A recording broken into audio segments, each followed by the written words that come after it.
Our other piece of starting out that we do every week is we do a quote. And this quote that we have this week, I feel is really important and has been something that has really sat well with me this last week. And I have it posted in the chat, but it says, pretend that every single person you meet has a sign around his or her neck that says, make me feel important.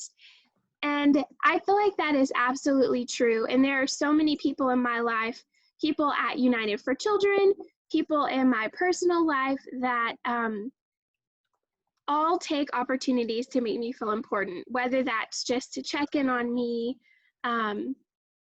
go out of their way to say hi, to remember something special. And I think that that's something that we do for our children. And we also, I know what we often have a lot of leaders on this call, and we do that for our staff as well. And you all do such a fantastic job being there for others, making other people feel important. And I thank you for that. I thank you for seeing all of your children, seeing all They your might ask me like some questions and shit because they're gonna break it. seeing all your families and everything and making them feel important. But I want you to know that each of you are incredibly important, and that the joy that you bring to me each week and that you bring to the other people, just to be able to count on you and see your face and share your wonderful ideas is so special. So thank you for being important and being a part of my life. All right, so like we mentioned, we're going to do our COVID Help Highlight this week around the CARES grant. And this COVID Help Highlight changes weekly. So we make sure to listen to what you need and provide that support during the week. So this week is the CARES grant support. And next week, we are going to do our attempt is to do a virtual TikTok kind of experience, so that if you can do a video of your reopening and give tips and strategies to everybody else, and we're going to share our videos next week. And a little bit later in our conversation, I'll give you an example of what we're talking about, so you can get some ideas and you have plenty of time to get the ball rolling to take some pictures or a quick video of a strategy that you're using to support children during this time. And next week, our fearless hostess will be Bridget Gale, and so she will guide you through that amazingly well with her peaceful spirit and optimism. So I know that you will not want to miss that experience. And so for our help highlight tonight, we have support from the charity CFO and Tim. He is fantastic. Tim's giving a wave. I don't know where he is on y'all. I'm right here. Hey guys. Hey. On my board, he is in the top left, so I don't know where he is with all of you. And then we also are getting support from Deanna Finch, who is our executive director at United for Children. This smart woman has been helping a ton of providers with this grant, and she knows it in and out, and will be supporting us with some grant writing and some ideas to help make sure that you're able to write a grant that makes sense and awards you some funds so you can take care of your children. All right, so I will turn it over to them. They are here to answer questions that you have and provide tips. So take it on, Dee and Tim. Thanks, Elisa. So I don't know how many people were here or have attended any of these. I first like to get a temperature to see who has applied or who hasn't applied yet or who hasn't started. So let's go with who hasn't started applying and is wanting to apply. If you can kind of give me a +1 in the chat or raise your hand or do a reaction on your computer. We're applying. Okay. And have you started your application? Yes, we have. Great. Anybody else want to share where they're at in their application process? Okay. Perfect. So I think it would be really good for Tim to go ahead and do the full presentation. If you'd like to go, Tim, and then have some open-ended or questions and answer Q&A that we can just kind of find the answer for you as much as possible, and we'll go from there. And we'll try to keep it at how many minutes? 20, 25 minutes? All right, perfect. I'll go ahead and get started then. Okay. Let's see. Let me share my, okay, hopefully this works. Now I can't find my Zoom screen. 1 second, guys, I'm sorry. All right, while he's looking, thank you all for applying. I just talked to the county today, and there's only about 100-ish applications that they've received. There's $5.9 million waiting to be given to St. Louis County child care providers, licensed or license exempt at this point. And we still have till next Wednesday to apply, the 14th. And we also have some more time tomorrow on another call that we'll share a link to. And then we'll have one last session on the 13th, next Monday, with an opportunity if you need face-to-face help. We will do some in-person, social distanced technical assistance if you need specific help with your application. Also, if you need help with printing anything out, every St. Louis County Library is offering printing, scanning services. If you need to use their computer to upload anything or get any type of technical assistance on that, you can definitely go to any of the St. Louis County libraries as well. Perfect. Yeah, thanks for sharing that, Dee. So we'll go through this a little bit, just a little bit background about our firm. We're the charity CFO. We specialize in providing outsourced accounting solutions for nonprofit organizations. We serve clients that have annual budgets anywhere from $50,000 all the way up to $7-8 million. So we serve a wide range of clients, and we're thrilled to be partnering with United for Children and helping everybody get access to this money, because it's so important that you guys are able to tap into these funds. So we'll go ahead and dive in here. Just to review eligibility, who qualifies for this grant? So you've got to be located within the County of St. Louis and licensed or licensed exempt by the state of Missouri DHSS. Right now, we're still waiting on the city of St. Louis to open their applications, but they will open applications hopefully soon. And the application process is likely going to look very, very similar to what we're presenting today. There probably will be differences, but for the most part, it will look similar. So if you are located in the city, feel free to listen and ask questions, because this still will be pretty relevant to you. The only thing that's not relevant is the timing, because the timing is pushed back a little bit for the city. Other requirements. So adhering to county and CDC guidelines related to COVID-19, you've got to be in compliance with those. You must require background checks annually for employees and volunteers. You must maintain a non-discrimination policy against current or prospective employees. You cannot double dip with PPP or other funds from county, state, or federal levels. And we'll talk a little bit more about that in a second. And you must be in good standing with the state of Missouri. And you're going to have to prove that by getting a certificate of corporate good standing with the Secretary of State. It's, I believe, a $10 or $20 fee, and you can apply for that online. Reminders for submission. So just some general notes. The application must be submitted online through the St. Louis County portal. There's no paper submission. It's this login portal that you've got to log into and work your way through. And the deadline for submission, like Dee mentioned, is July 14th at 5 o'clock Central Time. Okay, funding levels. This is a really important graph.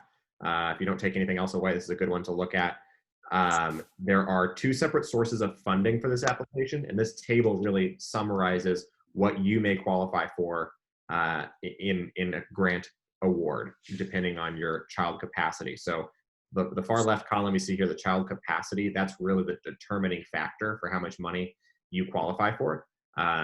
It's capacity, it's not current number of enrolled children. So, you may have capacity for 50 and only have 20 enrolled kids. You qualify as a child capacity of 50. Bad example because that all falls within the same range, but you get where I'm going with this. So, so when it comes to child capacity, you'll look at what you qualify under based on your size. If you have a capacity of 10 or less, then you qualify for $3,000 in business interruption award. And that really, there's a lot that can fall into that category, and we'll talk a little bit more detail about what that looks like. Generally speaking, payroll, salaries, and wages, that's the best category to use as your business interruption component.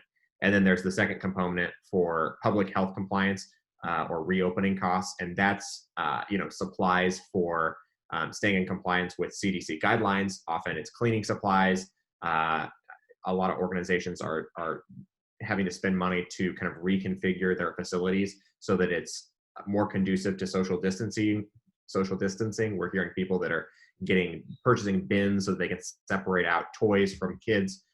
We're hearing about people that are putting plexiglass up in certain areas to try to, again, create some separation and some boundaries that help support, more social distancing. All of those costs fall under the public health compliance component or the reopening cost component. So you end up with a total payment if you are at a capacity of 10 or less of $3,450. If you've got 50 to anywhere between 11 and 50 at a capacity level, you qualify for $9,150. Again, we're talking most of that's going to be allocated to business interruption, but there is some that's going to go towards your public health compliance or reopening cost component. Tell Arbitel them to hit launch meeting. It's very small. They came on here. I had hit launch meeting and it let. There we go. Let's see. So if you got a capacity of 51 to 100, you end up with 15,000 in business interruption component and 1,500 in reopening costs for a total of 16,500. And if you've got a capacity of over 100, the max you can receive is 21,000 for interruption component and 3,000 for public health compliance component for a total of $24,000. So that's just kind of a good summary. It's worth noting all of these payments come in 3 equal increments. So you get a monthly payout over the first 3 months, no matter what situation you fall under.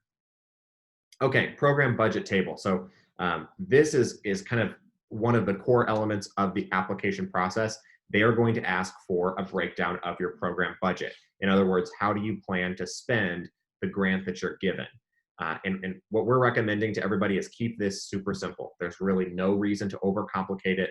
The temptation is going to be, put out very specific line items for, all of the expenses that you expect to incur and exactly in detail how you want to allocate your grant towards those funds. That's maybe a good instinct, but it's really not the best approach. The best approach when it comes to these grants is to keep it kind of vague. You want to give yourself flexibility. You don't know what your organization was going to look like or what the world's going to look like in 6 to 9 months. So the idea is keep it vague so that you do have some flexibility to reallocate some spending without having to get permission from the county. So what we're recommending on the business interruption component, you'll notice there are 2 tables that you'll have to fill out, one for the business interruption component and one for the reopening cost component. For the business interruption component, again, that's the larger component. We're recommending that you budget all of that towards salaries and wages. There's a couple reasons for that. Generally speaking, you can very, very easily justify allocating salaries and wages and considering those to be, necessary for the continuing operation of your organization. You can generally make a very strong case for the fact that those costs are directly related to or directly impacted by COVID and all of that. So generally speaking, salaries and wages makes a lot of sense. When we talk about PPP and and the CARES grant with the county, there's some discussion about, well, how do we allocate, how do we prevent from double dipping into those two funds when they're both allocated to payroll? Well, for the vast majority of organizations, we can do that really easily. Most of, I work with a lot of clients. We went through the PPP application process with about 55 clients this past quarter, and in every single case, everybody is looking to spend down their PPP funds really by the end of July, if not mid-August. So for the vast majority of people, the PPP funds are going to be spent long before the PPP covered period expires. And so that's going to allow you to bring in some flexibility. Once your PPP is expended, if you have applied for the PPP, you can spend whatever remaining, whatever additional payroll costs you're incurring after that point. You can allocate all of that towards this county CARES grant. So anyway, I say all that to say, generally speaking, it's best case scenarios, you're going to want to put salaries and wages as your program budget for business interruption costs. The temptation is going to be split out, add more line items. Don't do that. Just add salaries and wages. I guarantee you will have, no matter what size you are, you'll have plenty of salaries and wages costs that you'll incur over the next 6 months that you can allocate to that grant, even if you've got the PPP. So basically all you need to do on this section is put salaries and wages on your description and then put the amount that you qualify for. Don't put anything less than what you qualify for. Obviously you want to ask for the maximum that you qualify for. So you'll use this table to determine if you've got a capacity of 11 to 50, you'll put 8250, and so on. So you'll go in and put whatever makes sense. Just a couple bullet point recommendations here. So you can't use costs reimbursed by other sources. You can't use reimbursement to donors for donations. You can't use severance pay. So you can use payroll, but just not any severance pay. You can't use legal settlements. You can't apply insurance claims against this budget. You can't put payment of taxes or unnecessary items or capital improvements. So some of this is kind of vague, which again is why we've been recommending payroll costs. Payroll costs, generally speaking, will fall well within those guidelines without much problem. So our recommendation is just to put salaries and wages. So that's the business interruption component. The next component is reopening costs. And with reopening costs, same idea. Keep it simple. Don't add a bunch of line items. You don't need to separate out to the level of detail of, okay, I'm going to spend $250 on plexiglass and I'm going to spend, $50 on masks. You don't want to separate it out that detailed, because then you're pigeonholing yourself. If you end up spending a little bit more on masks and a little bit less on plexiglass, now you lose opportunities for actually spending your money. So generally speaking, all of those reopening costs can just be summarized under the heading of supplies. Generally, you can assume all of those kinds of expenses could generally be categorized as supplies without any problem. So this would generally include PPE, personal protective equipment, modifications to workplace, again, to your workspace, again, plexiglass, bins to separate toys or whatever, those kinds of reconfiguration costs to make your space more conducive to social distancing. Cleaning supplies is a given. That's a good one because, everyone's got to buy cleaning supplies no matter what. So being able to apply your cleaning supplies against this grant is nice. And then screening equipment. If you're doing temperature checks and you need thermometers, if you are, things like that, those are the kinds of expenses you can apply towards your reopening costs. And again, our recommendation is just put supplies and then put whatever amount you qualify for. Moving along here. Okay, so your most recent fiscal year budget. This is probably the most intimidating part of the application, but don't worry, we'll make it really easy for you guys. It's not too bad once you actually sit down and put it together. I realize for many of you, you're not necessarily that consistent about creating a budget, or it's not something you've thought about much. Totally okay, totally understandable. You're not alone. We can help you put one together very easily. So the application does ask for a budget for your current fiscal year. And so when you put this budget together, assuming you don't already have one, here's some things to keep in mind. Know your audience, keep it simple. If you don't have an accounting system, use your tax returns from last year as a basis for kind of determining how you want to budget the current year. If you don't have tax returns, use estimates based on your current payroll expenses and other bills like rent. And then incorporate known changes that are different from last year. So if you brought on new hires, if you expanded your funding, if you've expanded the number of kids you've served, all those kinds of things might factor into a change in budget.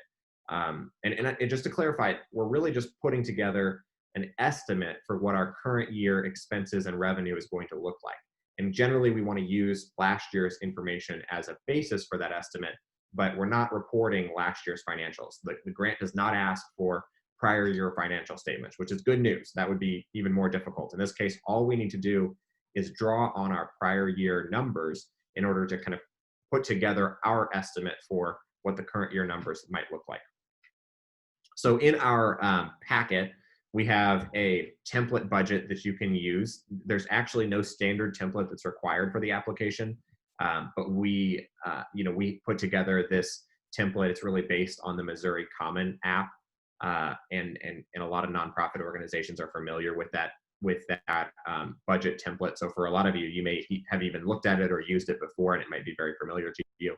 If you haven't, it's a very simple format, so it's something that you should be able to pick up pretty easily.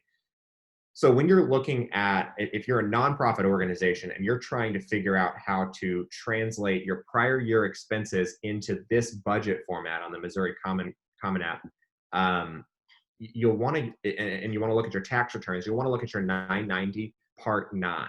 That's your statement of functional expenses, and that's where you'll really see your breakout of expenses by type. So if you're very unfamiliar with your accounting and you want to reference and figure out, okay, how do I find last year's expenses? You want to look at your 990 Part 9 towards the end of the 990 before you get to your schedules. And this is where you'll see a statement of functional expenses, and that's where you can see at a glance what the major categories of last year's expenses were. And you can very easily translate those into the format on the left for purposes of submitting to the county. Now, if you're a for-profit business, you'll want to look at your Schedule C on your 1040. That's where your expenses for your business would be located. It's Schedule C 1040 Part 2, and you'll see a breakout here. Same idea. It's really not all that different from a 990 Part 9. It's just a different form, but the same idea. You categorize your expenses by type. You should be able to easily reference where the major categories of your spending fell last year, and you can again use that to translate into an estimate in the current year, putting it into this budget format. So that's the expenses side. Again, looking at either the Schedule C in your 1040 if you're for-profit, or the 990 Part 9 if you are a nonprofit. On the revenue side, that's the same idea. So on the expense side, we're just estimating how much we're going to spend in the current year. On the revenue side, we're estimating how much we're going to receive in the current year. So if you are a nonprofit and you're trying to figure out how much you brought in last year, you'll want to look at your 990 Part 8, the statement of revenue. And this will show, again, a breakout of revenue by type, and you can use that to translate into your current year revenue budget for purposes of submitting to the county. So that's your Part 8 that's Part 8 on your 990 if you're a nonprofit. If you're a for-profit, you'll look at, again, Schedule C on your 1040 Part 1. Part 1, it's at the very top of your Schedule C, not quite at the top, but the first page at least, you'll see down here where your revenue is broken out by type. And again, you can use these numbers to kind of translate into your current year budget to estimate what you'll receive in the current year.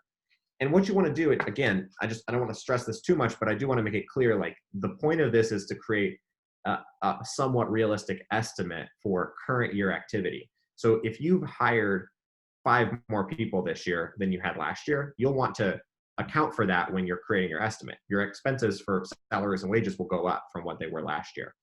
Similarly, if you've brought in, if you doubled the number of if you doubled your enrollment for the year, presumably your revenue was going to go up substantially too. So you want to kind of reflect that based on new assumptions, changes in the organization as much as you can.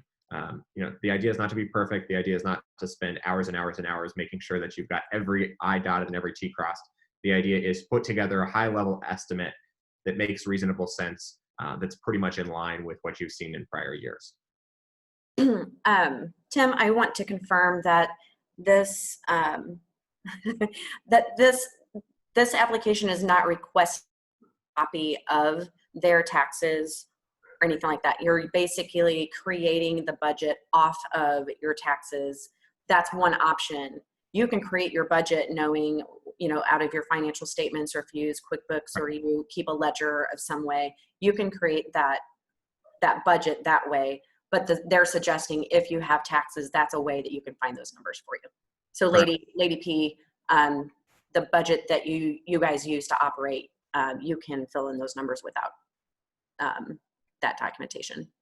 Yeah, no, that's a great point, Dee. I'm glad you interjected there. Kind of what we were showing on the tax returns, that's like worst case scenario, right? That's like if you have nothing else to go off of, you'll use your tax returns.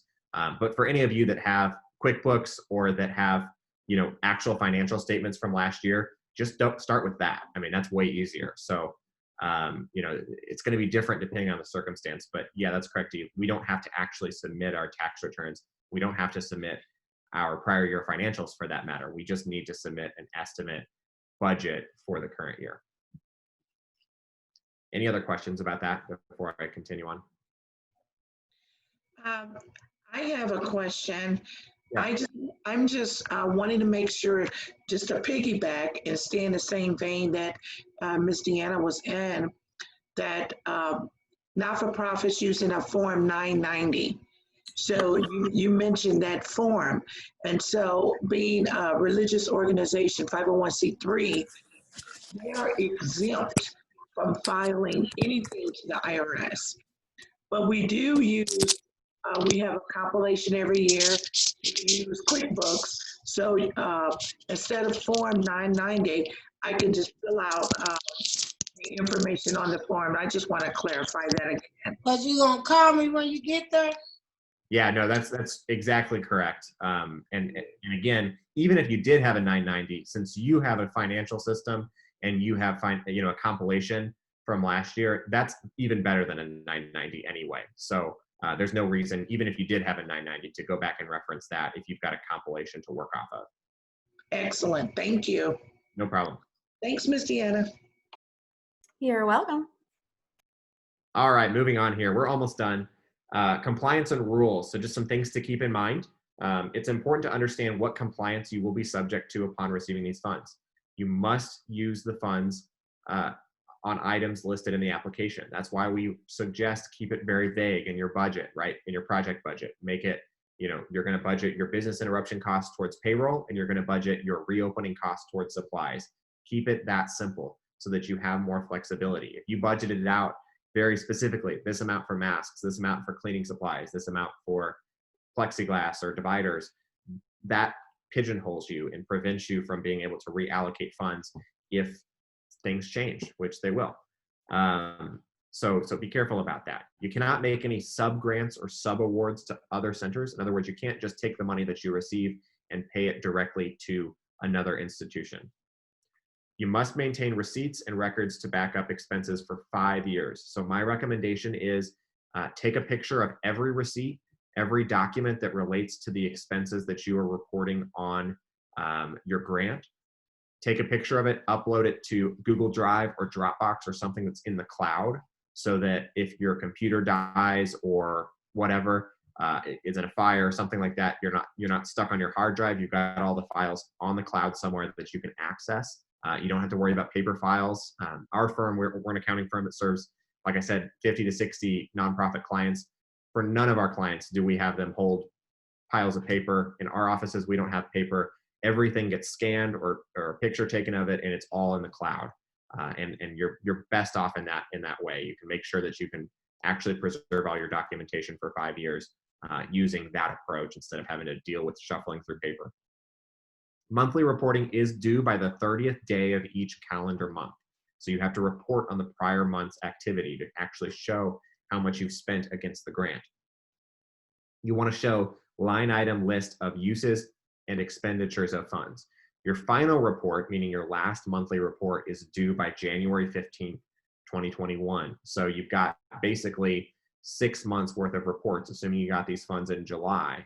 You'd have 6 months worth of reports to make all the way through January 15th when you would report on December's actuals. And the county has the right to audit the funds. That goes back to our earlier bullet point. That's why you want to save copies of everything, so that if you do get audited, you can easily just hand over your Google Drive folder with all of your documents, and they can have at it and they can verify everything that you've done. I want to just talk about that for a second. Perfect. You're going to talk about the tracking expenses and reporting. The tools that Tim's getting ready to show you now is going to help you with that audit. People kind of get scared when they hear audit, especially from funders or whatever. This is not like a tax audit where your business, if anything is wrong, your business isn't going to be shut down or anything like that. They'll just ask like for more proof that you paid for something if you didn't have the receipt. So just keep track of your receipts, keep track of your expenses, use the budget that you put together for this grant, and use that to keep track of those expenses, and you'll be fine. Yep, it's a great point. So yeah, moving on here to actual tracking. When you submit your monthly reports, there's actually, similar to the budget, there's no prescribed format for those reports. There's no specific form that the county makes you fill out, which is good. We've created an Excel spreadsheet that's pretty simple. It's in the packet if you want to review it. And it's right here on the screenshot, pretty simple. This is how we outline how you can track your expenses month by month. On the left-hand side, you'll see the payroll section. That's where you can detail your payroll expenses each month. And then on the right-hand side, you'll see your other expenses. That's going to be your reopening costs, your supplies, things like that. And that's where you can put the information there. And then at the bottom, you'll see kind of an automatic calculation of your total expenses since the beginning of the grant and how much grant money you have left over after your report, after whatever month you're reporting on. So it's as simple as that. It's not that difficult. One thing to keep in mind when you are filling this form out, I remind people on my team all the time about this. In the accounting world, every number that you report has to tie back to some sort of document. So make sure the number exactly matches something on either a receipt or a payroll report or some other document so that you can, if you were audited, this is how the audit works. The county would go in and they'd say, okay, I want you to prove that you spent your money on these 4 things. And they'll randomly pick a couple line items from your report and you'll have to show them receipts. And if it doesn't match to the penny, then you've got an issue. So just triple check your work, make sure everything ties and matches to a dollar figure on some sort of document, whether it's a payroll report or a receipt or a bill, and then make sure the relevant reports or documents are saved in a Google Drive folder or a Dropbox folder. And then you should be in good shape. That's my presentation. So I'll open it up for any questions that you guys may have. I think every time I do this, I get faster. So I know I talk fast. I hope I didn't overwhelm anybody. Happy to go over anything a second time or re-explain anything if you feel like you didn't get it. Hello, this is Monteria Collins Williams. Hi. Hi everybody. The packet that you spoke of with those forms and everything, how can I get those? Because I never received those. I just put it in the chat box. Okay, thank you. Actually, so this is actually one document that has a link to everything that we have. Okay. Let me go down the list. So it has the full grant TA video that Tasha did in the very beginning that walked through this part and the entire application. That also has some templated language that you can use. That was our first full grant TA video that you can go back and watch at your pace. Okay. It also has a link to the full TA packet. So it has this presentation. It has a templated application that we filled out with some template answers that gives you some options and gives you some directions.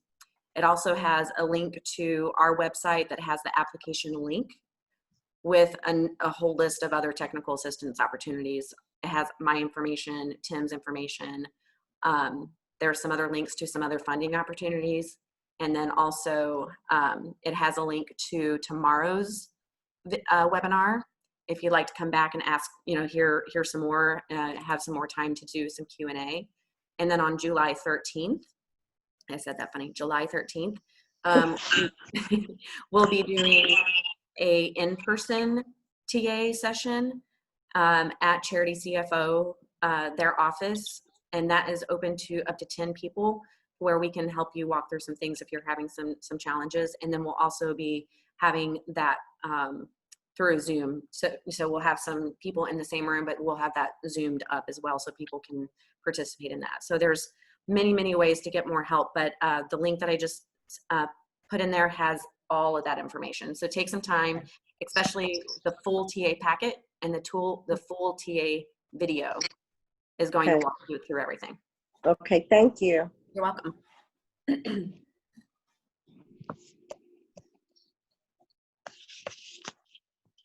What other questions do you guys have?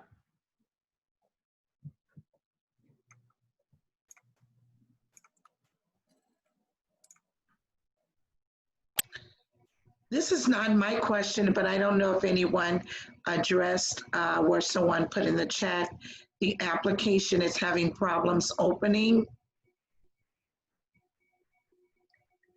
They might be getting overloaded a little bit, which is a good sign. That means that everybody's applying. Just refresh it a couple of times. Make sure that you save, any documents that you have on your computer, save it. And as you go through your application, once it opens up again, make sure you have it in a separate document so that if the application closes for any reason, you don't have to rewrite it. It's already in another document. So all the answers, make sure you have it in another document that you can save just in case the application closes down for any reason. So just keep refreshing and trying. I can let the funder know that there's some issues and maybe they'll look into it. You can also try opening in a different browser. I don't know if that sometimes works for me. I'm looking at this now. It's working just fine for me. So I'm not a tech expert, but Your Wi-Fi may not like you being on Zoom and internet at the same time. Sometimes that happens.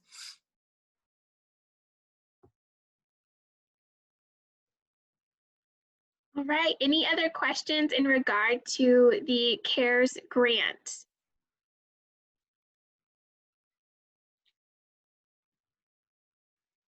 Okay, well, thank you so much, Tim and Dee.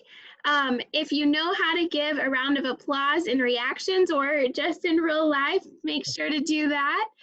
We are so thankful for your time and your support in walking us through it with all of these fantastic supports. This is really hard, and especially when it's new. So we really appreciate it. Thank you. Thank you. thank you guys. Thank you very much. Bye. Thank you. We will still continue with peer-to-peer supports and questions and answers. So what's on your mind? What's going on with reopening? What's going on with some of your challenges? Let us know. Ask your colleagues. I have something. Today, when one of our students came in with a parent, and I was doing the temperature check, and I took the mother's temperature, and it was 101. And she started freaking out. She got really upset. And so I had her just chill out for just a minute. We'll do it again to see if it goes down, because she was so hot outside and she was kind of sweating and everything like that. So I took her temperature again, and it was 100. And she stated that she has sickle cell and she's on medication, and that her temperature normally runs rather high. And she offered to go ahead and take the child and go home. And I asked her, if maybe she could get a statement from the doctor stating that. I mean, do you think that was the right thing to do? What was the temperature 104? The temperature was 101 when I first took it. And then when I took it again, it was 100. And she offered to take the child. And so we're not health professionals. I would say that the CDC says, 104 is definitely 100.4. 100.4. Sorry, Yes. Thank you. 104. They would be in shock. We're having a seizure. Sorry about that. 100.4 is that limit where you should not. So 100 is really on that. I wouldn't personally, but we're not healthcare professionals, so. So we are, but Linda? I feel like you made a wise decision and asked for the doctor's note. And then I will make sure to add this to the medical call that when we ask our doctors for next week, and just check in with their opinion about something like this as well, since it is a medical issue. Yeah, okay. Linda, we did have a staff member who confided in us when we first started talking about our protocol and what's going to happen. And she's like, I'm going to be honest with you, the medication that I'm on sometimes makes me run between 100 and 101 twice a month. And she said, it's just what it does. And so she said, I will get a statement from my doctor, so that we have that. And I said, do you feel sick when you do that? And she said, no, it does elevate my temperature twice a month. And it's just what it does. And so, but she, so she got a letter from her doctor, but we had a strong conversation about any type of combination of any type of symptom with that precludes the letter. Okay. So it can be a thing, but I definitely think I wouldn't take their word for it unless you had a letter. I think that was a good call. Okay, thanks. I have a question, and it's kind of broad, but we're reopening on July 20th. Part of our protocol is to take the child's temperature because we will receive our children outside, and they will not be allowed to come in the building unless they're fever free. So I'm just kind of curious as to, did I miss something? The reason a parent's temperature is taken, or is the parent and the child coming into the building? I just need to know.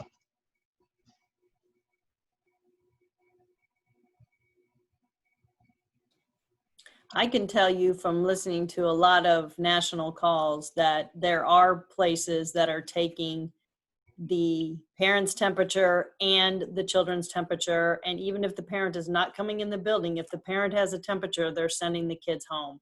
We're not doing that, but I've been on calls nationally, and some places are doing that. Okay, that's good to know. That's good to know for me as we are going into a state of reopening, because the idea here for us is merely to stay safe and to be able to provide quality care. Thank you. I have a question. Can I still apply for this grant even though I never closed and I stayed open, but I still need help to remain open and to follow the CDC guidelines? Absolutely. Yeah. This is for any childcare provider who has opened or closed. This is to help you pay for some things that you've already paid for, and also will have to pay for throughout the rest of the year. Okay. What's been helpful for us is that we take the temperatures and everything outside the door before anyone even goes into the building. And we have the social distancing coming up the steps with where you stand and everything. And we have our desk outside. We have a small desk. We have our thermometer, the sign-in, scan, and all of that before anybody leaves and before anyone comes in. So that might be helpful as well. I don't know. So Monteria, by having a desk outside, do you have to bring that desk in and out every day? It's a small desk, which we're reverting to in our centers anyway. Because of this, we're going to social distance our kids in small desks.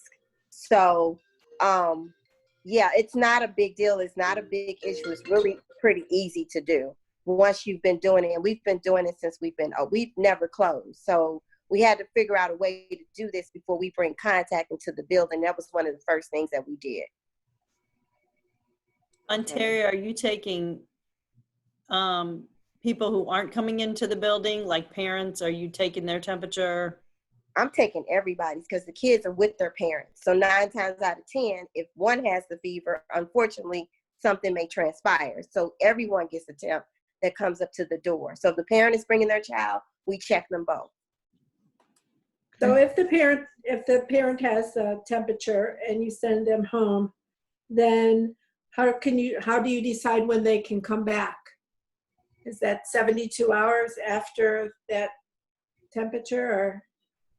I just tell them to talk to their doctor to see if they can get a clearance to make sure that they're okay. Because we all know that if you're in that close contact with your child, 9 times out of 10, you guys are going to still, you know what I mean? They're too close for comfort to make a decision that can change everything. So if one has it, just keep it straight. If one has it, they both may have it. So follow the proper protocol and make sure, go to your doctor, call your doctor, let them know I have a temp or whatever the case may be. And they won't allow, and we just want to be safe, you know, and you just explain it in a nice way. But you know, it is what it is, because this is a virus that is, we don't know for sure how we're getting, but we know close contact is one of them. That's why we're doing all of this, you know, work. So we have to remember that their kids are with their parents and fathers, uncles, aunts, who's ever in the household with them and who's ever bringing them. We have to treat them both equally and the same. There are clear CDC guidelines of if someone has suspected that they've come into contact, what the protocol is.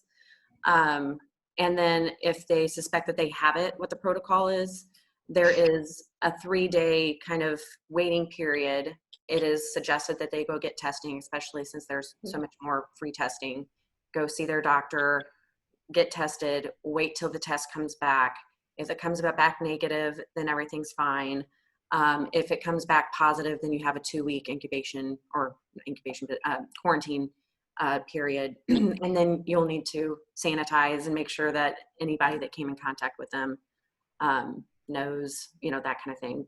So the CDC guidelines are pretty clear. Did you all get but it's a pain, right? We decided not to open our offices because of all the protocols we'd have to have with so many people coming in and out. It's, you know, if one person suspects that they have it, you know, all the protocols you have to go through. So you guys are doing amazing hard work, and I applaud you. Did you get the reopening guidelines that Kids Win and childcare wear and United for Children all put together? I haven't looked at that in a while, and does that address that specifically? Those who refer to it? Yes, the 3 days, exactly what you said. And we had a child who mom suspected that was running a temp. So she decided to take her child to the doctor, and she got her results back in 3 days, and she was negative. But, you know, because you're getting the test results back right away. So the 3-day rule, I forgot to mention that. That's what we go by. That's what we tell them, you know. Yeah, so 3 days after the last symptom. If you know, even if they're negative, I think at this point, you know, just 3 days after the last symptom, if they come up negative, is even more safe. Yeah. We had a very interesting conversation today with one of my staff who had a really bad headache on Monday, and then she had a little cough on Tuesday. So she's like, oh my God. Well, of course, when she filled out the screening for the college, it was like, yeah, check with your medical personnel before you can come to campus. And she called her doctor, and they told her that she went in and they said it was either COVID or a sinus infection. And so they tested her, and it came back negative. And then they said, yeah, it came back negative, but it could be false. So just go ahead and stay out anyway. She was like, oh, that's great. Okay, well, whatever. So, I mean, I'm confused as to why they would even bother to test you if they're going to tell you to stay out. I mean, that was just kind of bizarre. I've never had that happen. I told her to call the COVID county hotline and see what they think about that, and then let us know. Are the centers that are currently open, are your children wearing masks all day? They don't wear it all day, but they do have them. When they're playing, We try to keep them 6 feet apart, but when they're, but they don't mind. And this is the thing. If you teach them how, if they're getting used to it, it's not a problem. I mean, literally, they are really liking it, to be honest with you. And our building stays cool. They're not hot inside, but we're not making them do it, but they're just wearing them anyway. Of course, they take them off to eat and that kind of thing. But, if they're playing with the blocks next to each other or whatever, and we only have so many that can be in the block area, they're wearing them. And I was really, really, we've been so blessed that they haven't been fussing or angry or mad. It's been so smooth. Even our little ones want to wear them, the 2-year-olds. And I'm like, okay. Our 4 and 5-year-olds do wear them. And I was surprised too at how well they do with them. And the parents really want them to wear them also. So. Yeah, we chose not to. And it's just, like I said, it's one of those things that on all the calls, you'll see people who, some are doing it, some are not doing it. And I think it's a personal choice as to what things you are going to do within your own center. There are a lot of factors as to how big your space is, how close the kids are, and things like that. They're, they tell you not to touch your face and not to, and if kids have masks on, they're always touching their face. So, yeah, they're touching their face and they're putting their hands in their nose and they're putting their hands back in their mouth. So this helps them from doing that. When they're sneezing or coughing, they got it on their face. There is a barrier. It's helping them, So I don't know. Everybody has their personal opinion how they want to do it. I'm not saying that's right or wrong. I'm just saying that there's lots of different aspects of it. And I think that people just have to decide which thing, just like we were talking about, some people are taking parents' temperatures, some people are not. Some people are, I think they've made very clear what things you have to do. Licensing has not changed any rules, but if the county has a rule or the city has a rule, you have to follow that. So if you have, if you're in the county now, all your teachers have to wear masks in the rooms. That's a county rule. So you have to make the decisions that are best for your program and your kids and your families, for sure. Absolutely. Just curious to know how is the staff doing by wearing masks while teaching? It's almost like you don't even realize you have it on anymore. We're so used to it. Not us. We need to get used to it still. We've only been back. This is our 4th week, and it's, our teachers work 10-hour days and they're not allowed out of their classrooms because there's no switching back and forth. So they are 10 hours in that classroom with that mask on, and it's hard. But again, we never close. So we've been wearing masks all this time. That's what I said. Maybe we just need longer to get used to this. You will. Trust me. Yeah.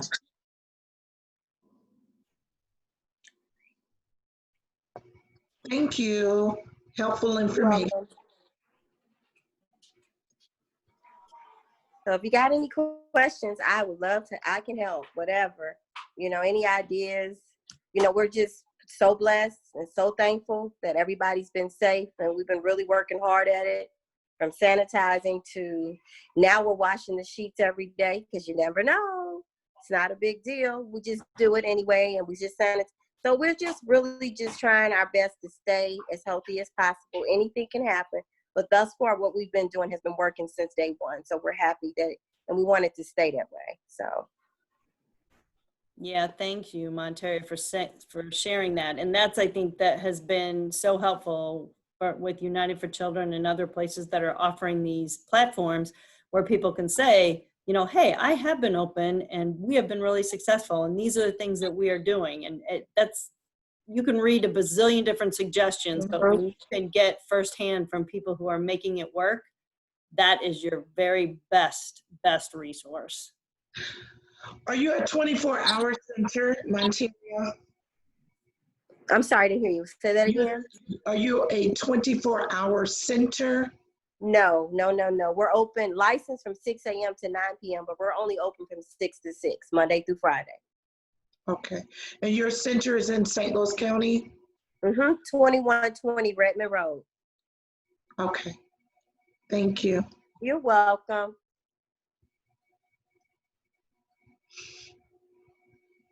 And a lot of changes are coming down. I've been hearing a lot of change with the Hazelwood School District. I don't know if anybody's been hearing those changes. Yes. With the kids.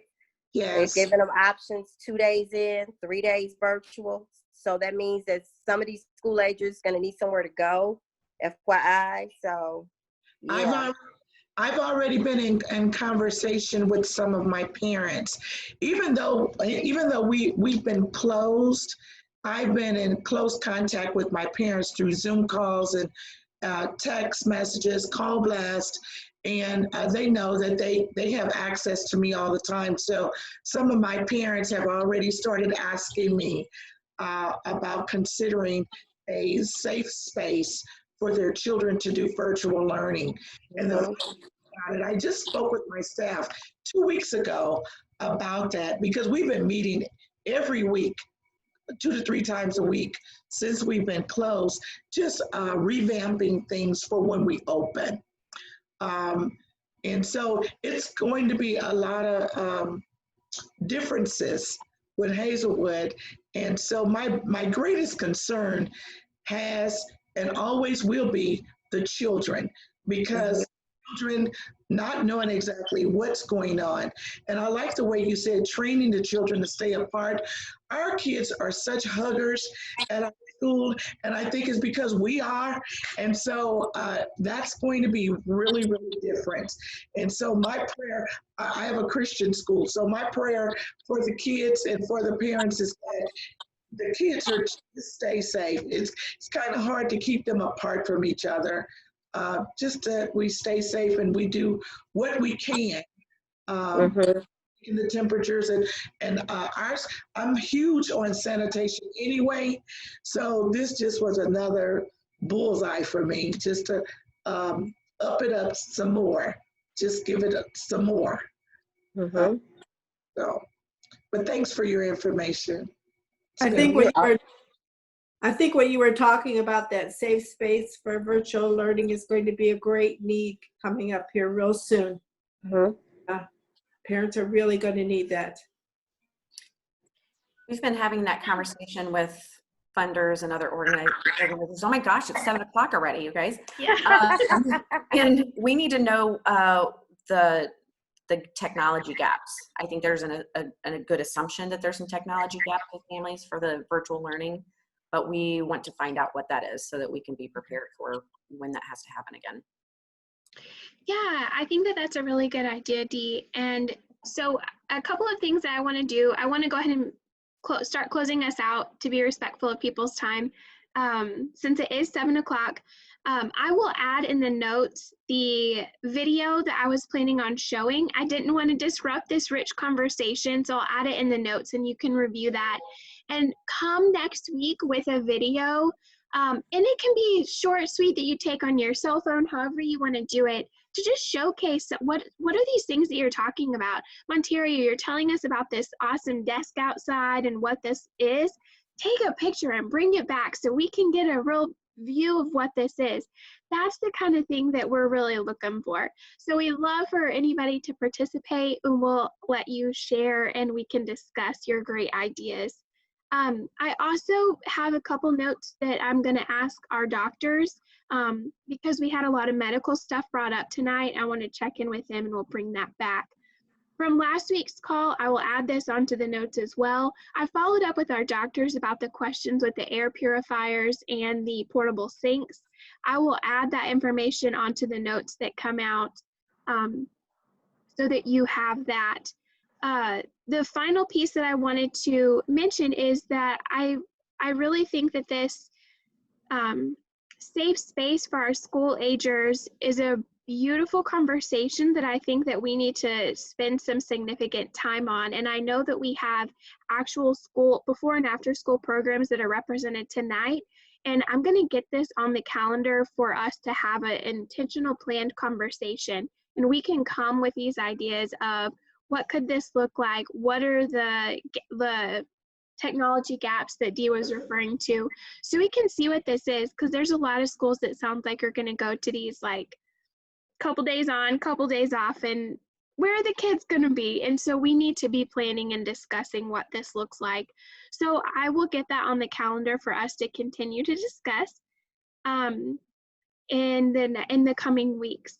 So thank you for your time. We will get all the notes out. This video is recorded, so we'll make sure to have that information ready to go for you that you can review anytime. So thank you all. You are each so important. The work you're doing is important, and I'm so glad to have spent some time with you this evening. And I will see you not next week, but the next week. Thank you so much. You're Thank you. welcome. Thank you. Thank you, Bye. Thank you. everybody. Thank you all. Wave parade. Bye-bye. Bye. Thank you. Elisa left me. I don't understand. What? It's the wave parade. You gotta the wave parade. Float, guys. Yes, yes. Candy. Oh yes, yes. The lady. Yes. Oh, that's a really good one. That's super good. You've had experience. Just a little. You guys are amazing. All right, ladies. Good night. Bye. Good night, everybody. Good night. Good night.